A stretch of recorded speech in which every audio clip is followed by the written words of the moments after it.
Merong nanggugulo sa... What we did actually is a moral obligation to do what is right.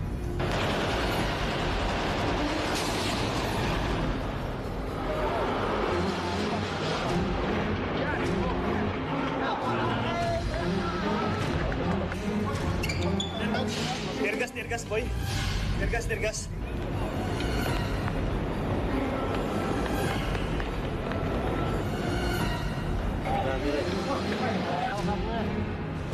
Naririto ngayon sa loob ng bus sa pagdadala sa media sa Bingkutan at ngayon ay Makati.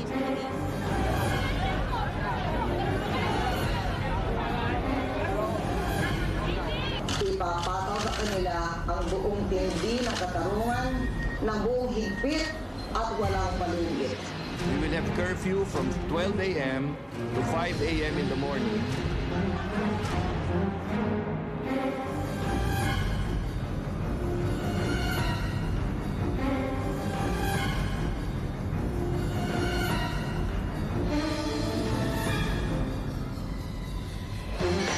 Mayapang nagtapos ang krisis sa Makati pero kasindak-sindak ang laki ng puwersa ng gobyerno na lumusob sa Manila Peninsula Hotel kanina. Pero umalingaw man ang mga putok, walang naiulat na tinamaan at payapa ring napalabas ang grupo ni Senador Trillanes. Saksi si Michael Fahatin sa maaksyong tagpo.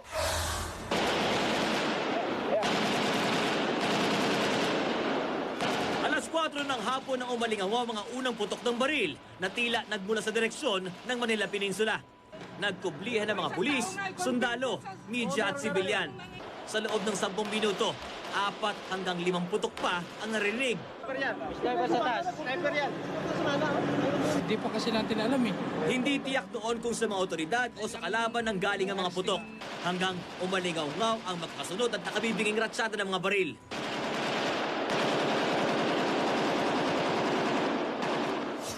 Balot sa takot na naglabasan ng mga empleyado ng hotel, mga guest at mamamahayag. Nasa loob kami. Wala na eh.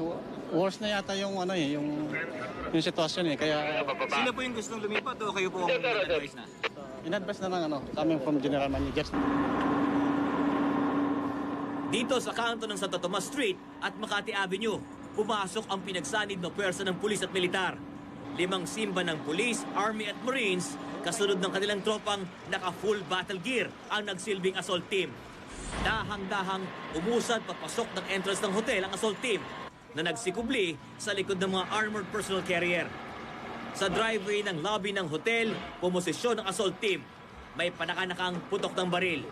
Bandang alas 5 ng hapon, ilang beses nagpakawalan ng bala ang simba mula sa 50 caliber machine gun nito sa pintuan ng hotel. Maya-maya pa, nagsuot na ng gas mask ang mga miyembro ng assault team. Kasunod na ang pagkapakawala ng tear gas sa loob ng hotel. Pasado alas 5, tila naubusan na ng pasensya ang assault team.